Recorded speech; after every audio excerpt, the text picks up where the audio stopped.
Olá pessoal, vamos fazer a simulação de um motor de indução trifásico e obter as curvas de conjugado e velocidade e conjugado sob fator de potência.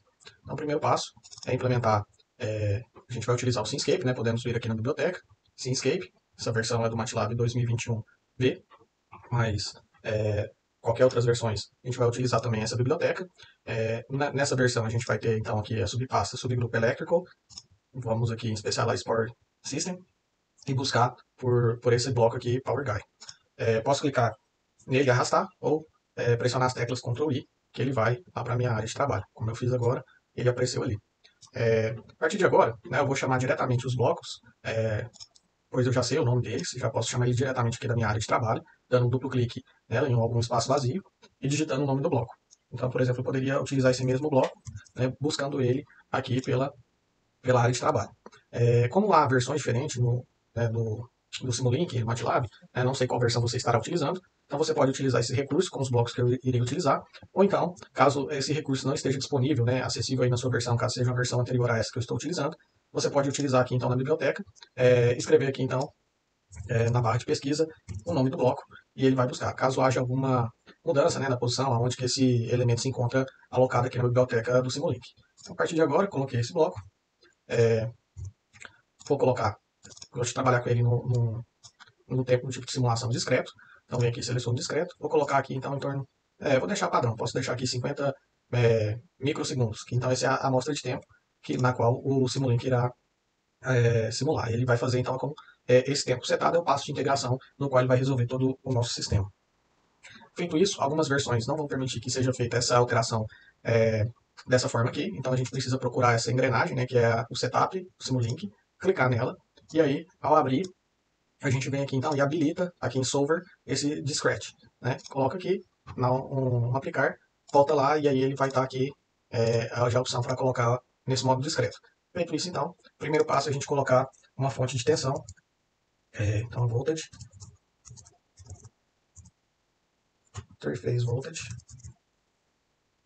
interface source, essa fonte de tensão.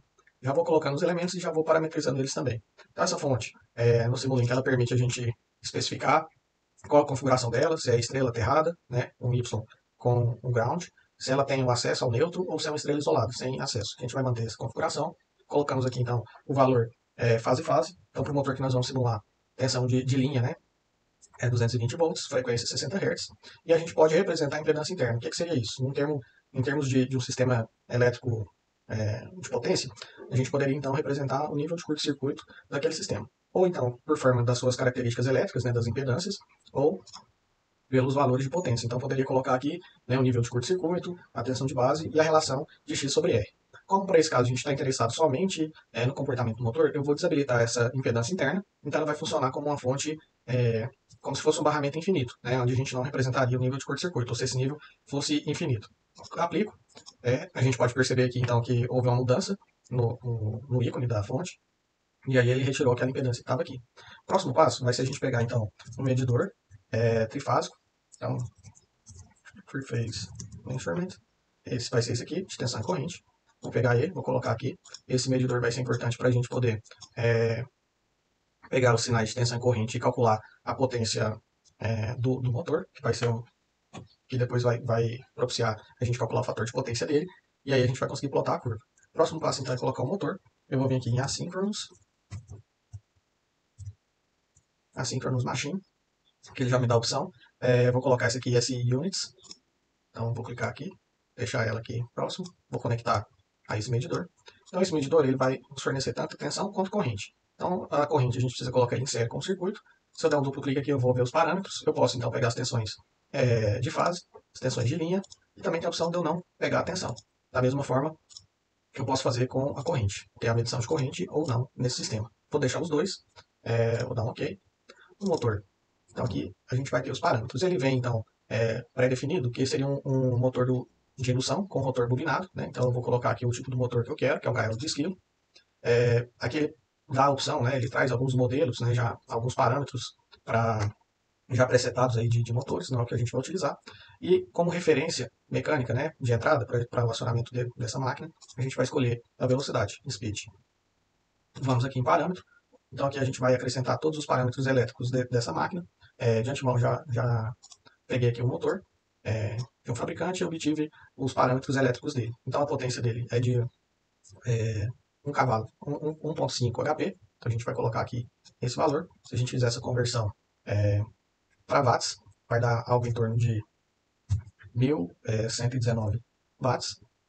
A tensão dele, RMS, vai ser 220 volts. E a frequência, 60 Hz. Aqui embaixo, então, aqui é um motor de 4 polos, né? A velocidade nominal, escorregamento. É um motor de 2 tensões. Então posso ligar em delta estrela. Aqui, então, agora a gente vai pegar os parâmetros elétricos dele. Então, os parâmetros são a resistência do estator, que é o R1, vai ser 2.124 ohms.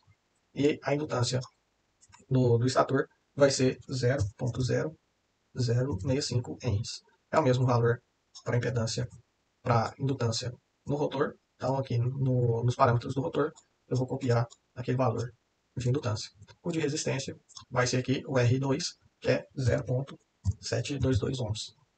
A indutância mútua do ramo de magnetização, né? A indutância mútua não, a indutância do ramo de magnetização vai ser 0.105.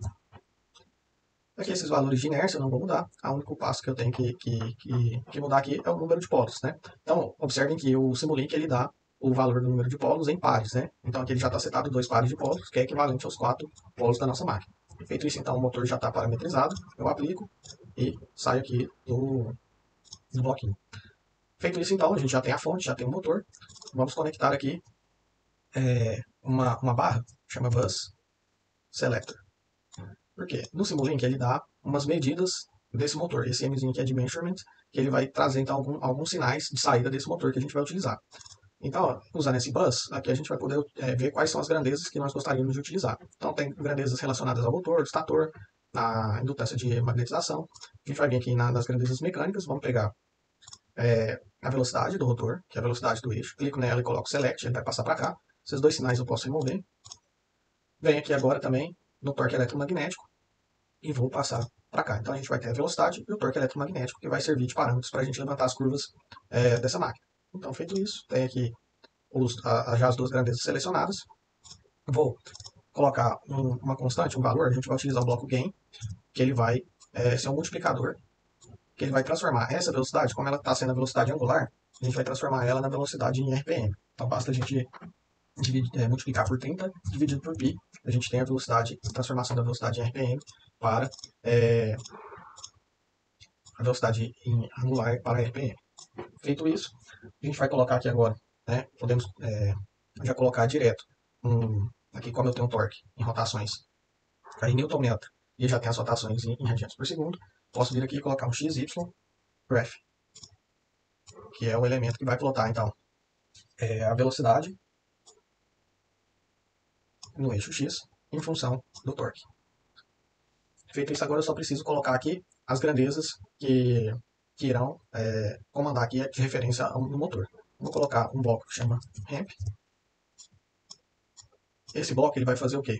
Ele vai variar a velocidade do motor de uma forma de rampa, como se ele estivesse dando a partida suavizada, né? Uma partida eletrônica nesse motor. Então eu quero que ele parta de 0 até a velocidade nominal. Como eu tenho uma velocidade nominal até a velocidade síncrona dele, que é 1800 RPM, para um motor de 4 polos, essa velocidade em radianos por segundo daria algo em torno de 188,5 radianos por segundo.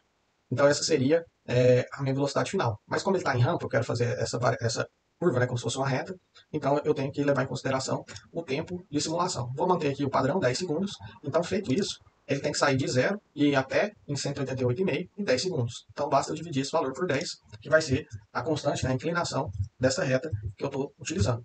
Então ele vai ter uma inclinação de 18,85 para me dar essa velocidade. Ele vai atingir então, essa velocidade ao longo dos 10 segundos. Clique em aplicar, dou um OK. Então aqui nós já temos a parte pronta para obter tanto a curva de velocidade versus torque, né? E também aqui uma possibilidade de obter essas grandezas em função do fator de potência. Para calcular o fator de potência, nós já temos então tensão e corrente. Vou colocar aqui um medidor de potência, que é esse Three Phase Instantaneous Power. Clico nele. Ele pede então sinais extensão corrente para poder calcular. Feito isso, a gente vai utilizar alguns bloquinhos matemáticos. Então, se a gente voltar aqui, ó, e ver aqui em matemático, eu vou precisar, então, como a gente sabe que a potência aparente ao quadrado é igual a potência ativa ao quadrado mais a potência reativa ao quadrado, né? E essa relação depois entre a potência ativa e aparente vai nos dar o fator de potência. Aqui a saída do bloco é potência ativa sobre a reativa. Então, eu preciso achar a aparente para poder fazer a relação que eu preciso para encontrar o fator de potência. Eu vou pegar aqui um bloco dessa função exponencial. Eu quero levar a magnitude ao quadrado.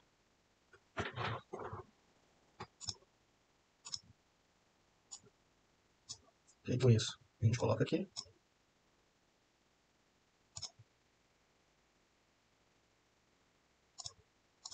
Feito isso lá, vamos mudar de magnitude para quadrado. Deixa aqui, clico no bloco, seguro o Ctrl e arrasto, eu copio ele. Coloco aqui então para potência reativa. Então eu sei que a soma dessas duas potências é igual à potência aparente. Então vou colocar um somador aqui. Vou colocar aqui. Não, isso não. Vou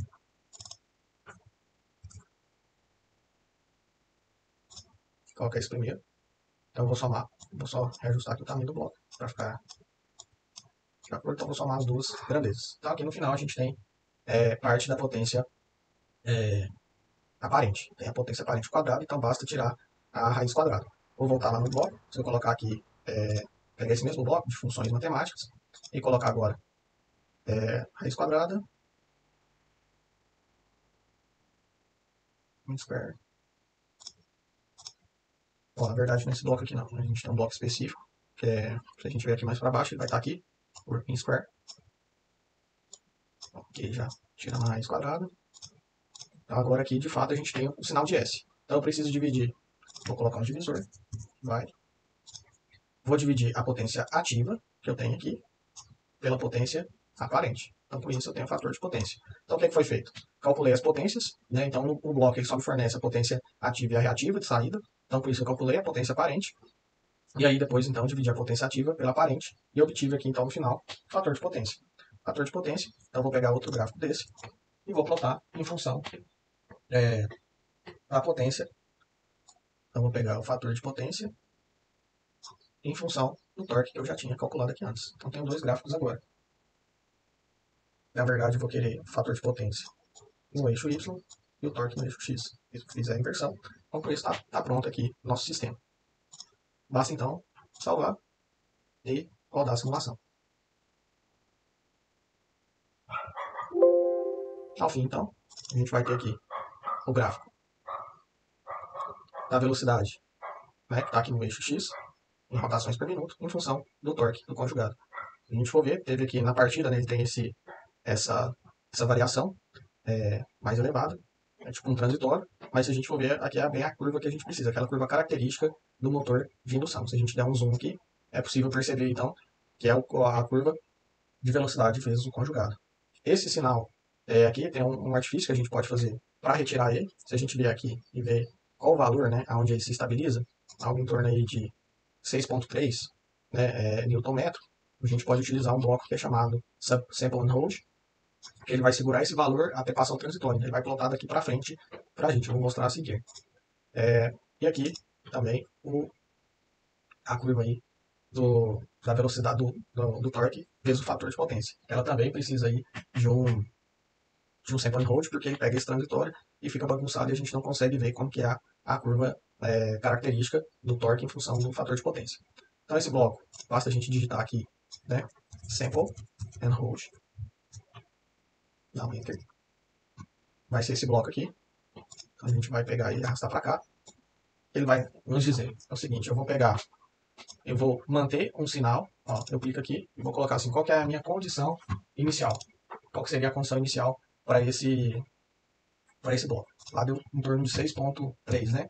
Então ele vai manter o 6,3 até eu tiver uma mudança de 0 para um valor pré-setado, que vai ser o meu valor de tempo. Então eu vou colocar aqui uma função step,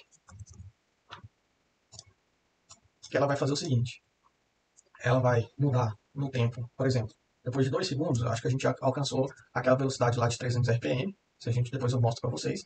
E aí o valor final dela, né, o valor inicial é 0, e o valor final a gente vai colocar aqui, deixar igual a 1 mesmo. Deixa igual a 1. Então quando ele passar de 0 para 1, ao invés de ele segurar aquele valor que a gente citou, então quando está em 0, ele deixa esse valor inicial na saída dele. Depois que a saída sample for igual a 1, ele vai pegar esse sinal de entrada que está aqui na saída in. Então a gente vai conectar essa saída aqui no bloquinho de torque. Então a gente vai vir aqui, conectar essa saída no bloco de torque. Vou arrastar mais para cá, chegar esses dois blocos para baixo. E agora, conecta aqui então a saída. O que, é que vai acontecer? Durante os primeiros 2 segundos, ele vai jogar na saída dele 6,3 e depois ele vai passar o sinal que está aqui no torque. Isso deve resolver aquele problema de oscilação que a gente tinha no início. Por isso, então, basta rodar. Finalizando então a simulação. Olha só então o que a gente teve. Então ele jogou um valor de 6,3 até acabar aquele período transitório. Depois disso, ele pegou o sinal de fato do torque. Então a gente só fez uma adaptação para tirar esse transitório, né, que de fato ocorre no torque ali enquanto o motor está partindo, que não é interessante para a curva que a gente precisa. Então, feito isso, a gente consegue obter a curva de velocidade vezes o conjugado da forma ideal, né, teórica que a gente teria. Então isso aqui já foi resolvido. Vamos fazer algo parecido agora aqui para o fator de potência. Então, para o fator de potência, a gente vem aqui, seleciona, clica nesse, segura o Shift, clica no outro, seleciona os dois elementos, segura o Ctrl e arrasto. Vou copiar ele aqui para cima. Então, de novo, a partir de 2 segundos, ele vai sair de 0 e vai para 1. E a gente vai pegar aqui, então, o sinal do fator de potência e depois plotar aqui no gráfico. Então, ao invés de eu pegar o torque aqui, nesse ponto, eu vou pegar depois do sample and hold abaixo. O próximo ajuste que nós vamos fazer é ajustar aqui o tempo que ele vai da velocidade. Como a gente tem que a curva do torque vezes a velocidade, né, ela nos mostra aqui que ela vai de 0 até os 1800, então aqui nesse ponto de 1800 o torque é 0, né? Então a gente vai ver aqui como que funciona, qual que é a característica da máquina quando a gente tem então um aumento do conjugado, a gente vai diminuindo a velocidade, e o que vai acontecendo com o fator de potência quando a gente vai tendo esse aumento no torque. Para isso, então, se a gente for observar, essa região que a gente vai ter essa variação é bem próxima da velocidade nominal. Então, o torque nominal, de acordo com os dados do motor, ele ocorre em 1760 RPM. Então, se a gente pegar nesse ponto, os 1760, então se a gente trabalhar nessa região entre 1760 e 1730, a gente vai ter, então, se a gente variar o torque, né, então eu vou aumentando o torque, consequentemente a velocidade da máquina vai diminuindo, o que vai acontecer com o fator de potência? Então, eu vou fazer esse ajuste aqui. Se eu tiver, então, na curva, se eu tiver aqui, então, 1760 vezes π dividido por 30. Então, a gente vai ter 84,31 radianos por segundo. Então, eu vou querer essa variação da velocidade nominal. Vou colocar aqui, 184,31, menos, vamos colocar aqui uma velocidade 1730, algo aproximado, a gente pode mudar isso depois, vezes π, estou transformando para radianos por segundo, dividido por 30. Vai dar 181,17. 181,17.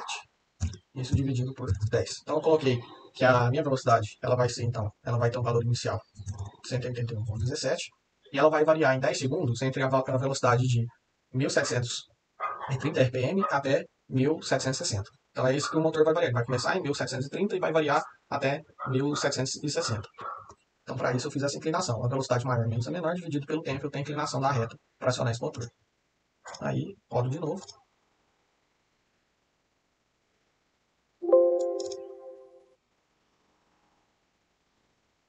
E aqui assim a gente obteve a curva. Esse valor que está aqui discrepante, provavelmente é esse valor aqui.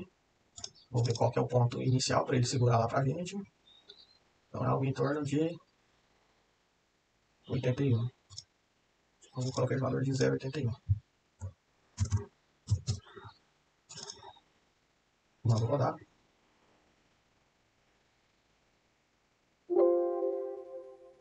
Então essa é a curva que a gente tem entre fator de potência e conjugado. Observe que o fator de potência igual a aproximadamente 0,73. Se eu vou aumentando o conjugado, o que vai aumentando com o conjugado, com a carga? Fator de potência. Isso nos diz o quê? Que o motor, quando ele está perto da carga nominal, né, então o fator de potência dele é maior. Então, se ele está trabalhando mais próximo a vazio, ele vai ter um fator de potência menor. Então, ou seja, quando a gente trabalha com motor superdimensionado, ele vai trabalhar com uma carga mais baixa. Consequentemente, o seu fator de potência vai ser pior, vai ser menor, e aí com isso então, a gente tem esses problemas com reativo. Então, quanto mais próximo da carga nominal a gente estiver trabalhando, melhor vai ser tanto o rendimento quanto o fator de potência da máquina. Então, com essa curva aqui a gente consegue visualizar essa característica, né? E é isso. Então, nesse exemplo, a gente calculou tanto a curva de velocidade vezes o conjugado, quanto a de conjugado vezes o fator de potência. Então, para uma, eu utilizei a variação de velocidade de 0 até 1800 RPM, obtive a curva de velocidade vezes o conjugado. Então, se eu quiser mostrar ela aqui de novo, basta alterar esse valor. E aqui, agora, a curva de conjugado vezes o fator de potência.